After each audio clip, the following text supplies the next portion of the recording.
Assalamualaikum warahmatullahi wabarakatuh. Perkenalkan, kami dari kelompok 4 Ekonomi Desa Kota dengan dosen pengampu Bu Ramah Paradita. Jadi siang ini kami lagi di kantor Kelurahan Kramat Jati akan mewawancari salah satu PNS di sini tentang mengenai BLK dan UMKM. Nah, jadi kita itu ngebahas bagaimana mengentaskan pengangguran di sini. Perkenalkan, nama saya Muhammad Ridho Putra dengan NIM akhir 059. Perkenalkan, saya Ahmad Sidik dengan NIM akhir 019. Perkenalkan, nama saya Zurian Rimanda dengan NIM belakang 147. Perkenalkan, saya Muhammad Rasid dengan NIM akhir 058. Saya Muhammad Azhari Alamsyah dengan NIM akhir 124. Saya Jakardiansyah dengan NIM akhir 123. Mari kita simak videonya bersama-sama. Oke, pada hari ini kita akan membahas salah satu persoalan yang masih menjadi tantangan di banyak wilayah perkotaan, termasuk yang kita mau mewawancara itu di Kramat Jati, wilayah Jakarta Timur. Kramat Jati ini dikenal sebagai kawasan padat penduduk dengan berbagai potensi ekonomi, mulai dari sektor perdagangan, jasa, hingga industri di rumah. Namun, di balik berita itu masih banyak anak muda yang kesulitan untuk mendapat pekerjaan tetap. Pemerintah ini sebenarnya telah berupaya untuk menekankan angka pengangguran melalui berbagai program, salah satunya lewat Balai Latihan Kerja atau yang biasa disebut BLK, yang memberikan pelatihan keterampilan bagi masyarakat agar lebih siap untuk memasuki dunia kerja. Selain itu, program subsidi ini untuk bisa mendapatkan bantuan modal bagi pelaku usaha mikro, kecil, dan menengah seperti UMKM, dan juga ini bisa diharapkan untuk membuka lebih banyak peluang lapangan pekerja baru di tingkat lokal. Dalam wawancara kali ini kita akan mencoba menggali lebih dalam sejauh mana efektivitas pelatihan di BLK ini membantu masyarakat mendapat pekerjaan, dan apakah subsidi kepada UMKM ini benar-benar mampu menjadi solusi untuk mengurangi pengangguran di tingkat kelurahan. Oke Kak, perkenalkan, nama saya Ahmad Sidik dengan NIM akhir 019. Jadi dari sebelum pembahasan teman-teman saya ini, saya ingin bertanya Kak, jadi apa sih Kak yang dihadapi oleh Dinas Ketenagakerjaan dalam menjalankan program pelatihan BLK ini, dan bagaimana cara untuk mengatasinya Kak? Oke, kalau untuk Dinas Ketenagakerjaan itu untuk program BLK itu sangat penting banget, sangat aktif banget gitu loh. Harus ada perubahan-perubahan yang jangan sampai nih ketenagakerjaan itu takutnya tuh ketinggalan sama dinas-dinas yang lainnya kayak gitu. Kalau untuk cara mengatasinya bagaimana? Mengatasinya dilihat dulu evaluasinya nih. Kan dia kan mengadakan BLK nih. Setelah ada pelatihan kan pasti ada evaluasinya dong. Apakah pesertanya itu tuh makin maju atau makin mundur gitu loh. Seperti itu penilaiannya. Assalamualaikum warahmatullahi wabarakatuh. Di sini nama saya Muhammad Azhari Alamsyah, biasa dipanggil Ari. Saya dari Fakultas Ekonomi Bisnis, program Ekonomi Pembangunan. Sebelumnya dengan Kak siapa Kak? Kayas. Saya di sini mau menanyakan beberapa pertanyaan tentang program yang ada di daerah Kramat Jati ini. Iya. Langsung saja ke pertanyaannya Kak. Iya, boleh. Di sini saya ingin menanyakan sebenarnya itu apa aja tujuan utama Dinas Ketenagakerjaan di dalam menyelenggarakan pelatihan di Balai Latihan Kerja ini. Apakah program ini ditujukan untuk meningkatkan keterampilan masyarakat agar lebih siap bekerja, atau ada tujuan lain seperti mengurangi pengangguran dan meningkatkan daya saing tenaga kerja di daerah ini? Oke, baik. Saya jawab pertanyaan Ari. Kalau untuk Dinas Ketenagakerjaan itu emang betul programnya itu yang lebih diutamakan itu Balai Latihan Kerja BLK. Kayak gitu. Kenapa diadakannya BLK itu untuk mengurangi pengangguran. Terus kedua, anak-anak muda itu biar kreatif, biar tahu kerja lapangannya itu seperti apa, jangan hanya taunya itu teorinya aja kayak gitu. Bisa ngeliat langsung di lapangan gitu ya Kak? Iya bisa. Jadi di Balai Latihan Kerja itu terjun langsung lah ke apa yang ada masyarakat, gitu. ke lapangan gitu. Dan juga yang ketiga itu untuk mempersiapkan diri untuk ke jenjang karir gitu. Misalkan kan di BLK itu kan ada yang untuk yang kayak latihan komputer, terus las, listrik, bahasa asing dan yang lainnya seperti itu. Oh gitu. Boleh saya lanjutkan ke pertanyaan kedua? Boleh silakan. Pertanyaan kedua itu gimana sih proses seleksi bagi peserta yang mau mengikuti pelatihan di BLK ini? Apakah ada tahapan tertentu yang harus dilewati, misalnya kayak pendaftaran, administrasi atau tes kemampuan? Itu dilakukan supaya peserta itu diterima benar-benar sesuai dengan kriteria pelatihan yang tersedia. Oke, baik. Pertanyaan kedua saya jawab. Prosesnya itu emang dari pendaftaran dulu, habis itu diseleksi, dan ketiga itu ada namanya tes potensi. Itu menentukan dia itu diterima apa enggaknya. Dan keempat itu dia harus memilih potensi apa yang dia mau ambil. Misalkan dia potensinya mau komputer, ya udah dia harus menguasai komputer itu seperti apa, kayak gitu. Assalamualaikum warahmatullahi wabarakatuh. Saya Muhammad Rashid dari Fakultas Ekonomi dan Bisnis, Prodi Ekonomi Pembangunan UIN Syarif Hidayatullah Jakarta. Izin bertanya ya Kak. Iya, silakan. Nah, kami ini pengen tahu lebih jauh nih Kak. Iya. Karena kalau kita dengar balai latihan kerja pasti langsung kebayang kan tempat betul. orang belajar keterampilan gitu. Iya, betul. Tapi keterampilannya apa aja sih Kak yang diajarin? Oh, oke, baik. Saya jawab. Keterampilannya itu banyak. Ada yang bahasa asing, komputer, listrik, kayak gitu, otomotif dan yang lainnya. Kayak gitu. Oh, berarti banyak banget dong. Banyak ya? banget. Nah, kalau boleh tahu gimana sih Kak panitia BLK nentuin jenis pelatihan yang dibuka? Kalau BLK-nya sendiri itu banyak ya cabangnya. Ada yang di Tangerang, ada yang di Ciracas. Karena semua provinsi sekarang sudah memprogramkan BLK. Oh, berarti sesuai keperluan daerahnya ya Kak? Iya, sesuai kebutuhan daerahnya gitu. Nah, selain buat untuk yang bekerja di perusahaan gitu, apa ada gitu yang buat menjadi wirausaha? Ada. Jadi misalnya ada nih orang yang mau wirausaha, tapi itu dia mau mengasah kemampuannya, dia bisa gitu. Nggak hanya yang mau bekerja di perusahaan-perusahaan ya, tapi yang mau bikin usaha kayak bengkel dan yang lainnya itu bisa kok gitu. Terus BLK ini juga bekerja sama gak sih Kak sama industri dan perusahaan gitu? Kerjasama, dia punya link bagus sih, kayak misalkan kayak Astra dan yang lainnya gitu. Ya. Jadi keren banget nih ya Kak program ini ya. Iya.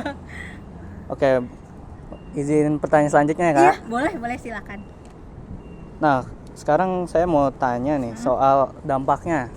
Apakah ada feedback gitu dari peserta? Ada. Dampaknya sangat bagus untuk anak-anak muda yang mau mengikuti balai kerja ini, karena kan persaingan saat ini kan sangat dibutuhkan banget gitu. Kalau kita tidak ada kemampuan, kita nggak bisa untuk bekerja yang lebih bagus lagi gitu. Jadi tertinggal gitu ya Kak? Iya, tertinggal gitu. Oke Kak, perkenalkan nama saya Zurian Nimanda. Iya. Saya mau nanya nih Kak, kalau masyarakat ingin ikut pelatihan di BLK, bagaimana sih Kak cara daftarnya? Kalau untuk mau daftar BLK bisa langsung ke kantornya langsung, membawa berkas-berkas dokumen seperti ijazah, terus CV dan yang lainnya yang dibutuhkan untuk mendaftar di BLK gitu. Terus harus mempersiapkan tes-tesnya nih, ada tes wawancara tertulis dan tes kompetensi yang dia mau ambil gitu. Kalau dari daftar online gitu bisa nggak Kak kayak melalui website resminya? Kalau yang saya tahu kebanyakan pada langsung ke lokasinya dan bisa juga nanya-nanya ke petugasnya agar biar banyak tahu informasi yang didapat. Kalau lewat online kan kadang informasinya kan kadang terbatas seperti itu. Oh ya, setelah mendaftar apa masih ada tahap seleksi sebelum diterima? Apakah pelatihan di BLK ini benar-benar gratis termasuk fasilitas Gratis. selama pelatihan berlangsung gitu? Gratis dia. Jadi sebelum dia keterima pelatihan itu ada beberapa tahapan terdahulu gitu. Oh, berarti dari awal daftar tuh udah gratis ya Kak? Iya, Sampai gratis, tahap- nggak ada pungut biaya. Pertanyaan selanjutnya Kak, khususnya untuk wilayah Kelurahan Kramat Jati, di mana sih Kak lokasi balai latihan kerja yang menyelenggarakan program pelatihan ini? Kalau di Kramat Jati itu tidak ada lokasinya. Jadi lokasinya itu di Ciracas. Ciracas, Jakarta Timur. Oh, apa saja jenis pelatihan yang tersedia di BLK Kramat Jati? Pelatihan di BLK itu macam-macam. Ada yang otomotif, kendaraan, terus listrik, komputer, bahasa asing dan yang lainnya. Dan ada juga tata boga kayak gitu. Untuk fasilitas yang disediakan di sana apa Kak? Biasanya tuh banyak ya, kayak fasilitas mau ada internet, wifi, terus dan yang lainnya. BLK ini bekerja sama dengan perusahaan sekitar nggak Kak untuk Bekerja sama. Dia kalau setelah pesertanya udah selesai pelatihan itu biasanya langsung disalurin ke perusahaan-perusahaan maupun itu di provinsi DKI dan di luar kota. Gitu. Udah sih Kak segitu aja. Udah itu ya. Terima kasih Kak. Iya, sama-sama. Satu wilayah dengan jumlah peserta Jakarta Entrepreneur atau Jakpreneur yang cukup tinggi, yaitu mencapai 56.738 usaha atau sekitar 20,84% dari total peserta di seluruh DKI Jakarta. Data ini menunjukkan bahwa semangat kewirausahaan di wilayah ini sangat besar dan menjadi potensi penting dalam mengatasi masalah pengangguran, khususnya di Kelurahan Kramat Jati. UMKM atau usaha mikro, kecil, dan menengah memiliki peran strategis dalam membuka lapangan kerja baru bagi masyarakat di Kramat Jati. Banyak warga yang mulai beralih dari mencari kerja menjadi pelaku usaha mandiri, terutama di sektor kuliner yang mendominasi hingga 72,32% dari total usaha peserta Jakarta Entrepreneur. Sektor ini menjadi favorit karena mudah diakses dan mampu menyerap tenaga kerja dari berbagai kalangan tanpa memerlukan keterampilan yang tinggi. Program pembinaan seperti Jakarta Entrepreneur yang diinisiasi oleh Dinas PPK UKM DKI Jakarta memberikan dukungan nyata dalam hal pelatihan, permodalan, hingga pemasaran produk. Peserta tidak hanya dibekali ilmu untuk memulai usaha, tetapi juga mendapat pendampingan lanjutan agar bisnis yang dirintis bisa terus berkembang dan berdaya saing. Dengan begitu, masyarakat tidak sekadar menjadi pelaku ekonomi baru, tetapi juga turut berkontribusi dalam menekan angka pengangguran di wilayah Kramat Jati. Upaya pengentasan pengangguran melalui penguatan UMKM di Kramat Jati menjadi contoh bagaimana pendekatan berbasis masyarakat dapat berjalan efektif. Jika program ini terus dikembangkan dan mendapat dukungan dari berbagai pihak, maka bukan tidak mungkin angka pengangguran di Jakarta Timur akan menurun secara signifikan.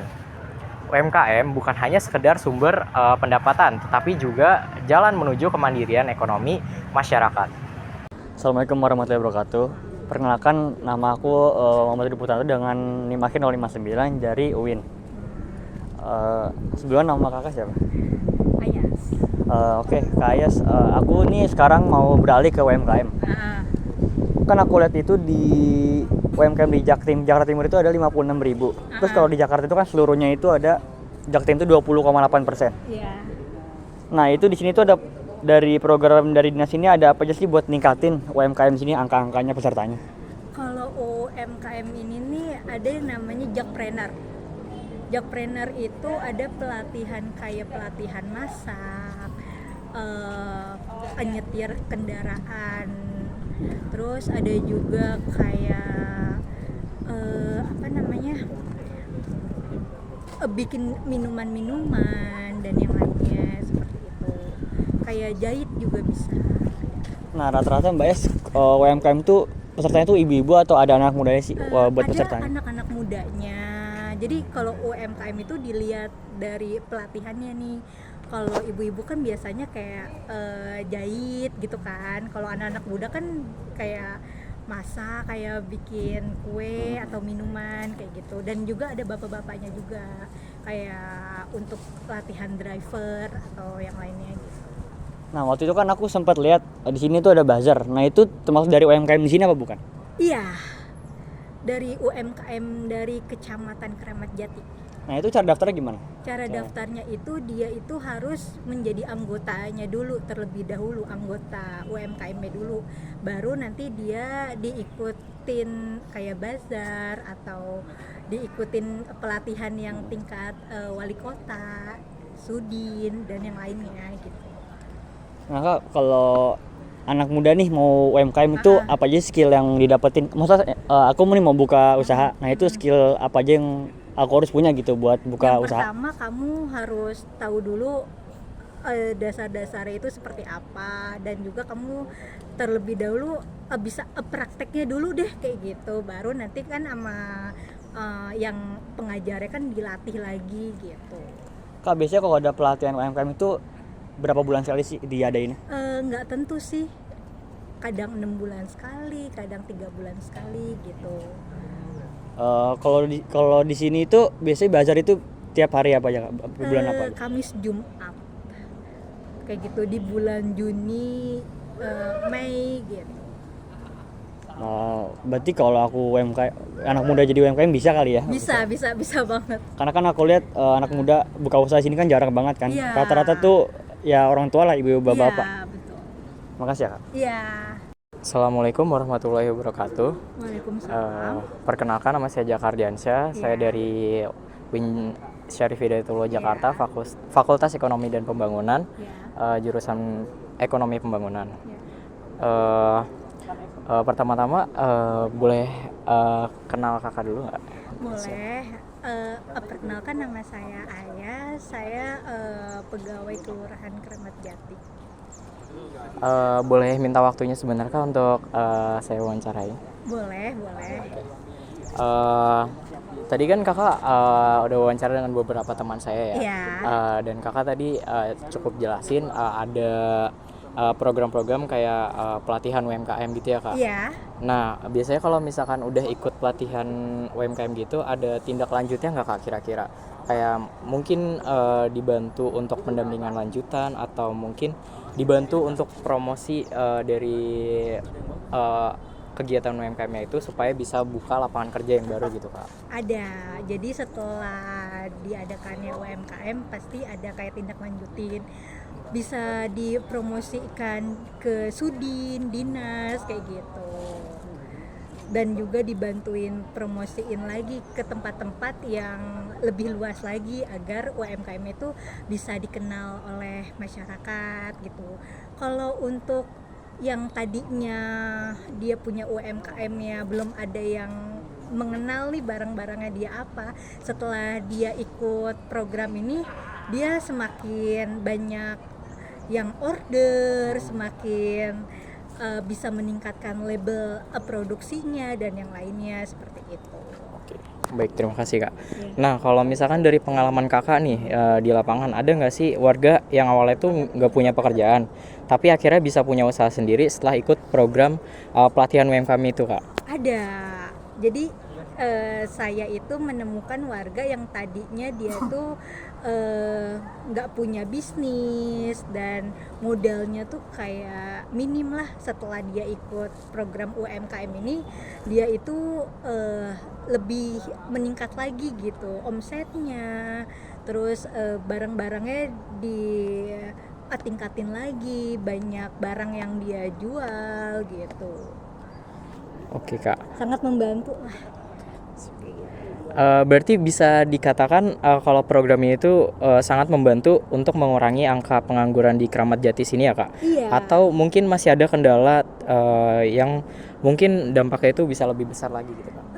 Kalau untuk kendalanya mungkin warga Kramat Jati kan ada yang gaptek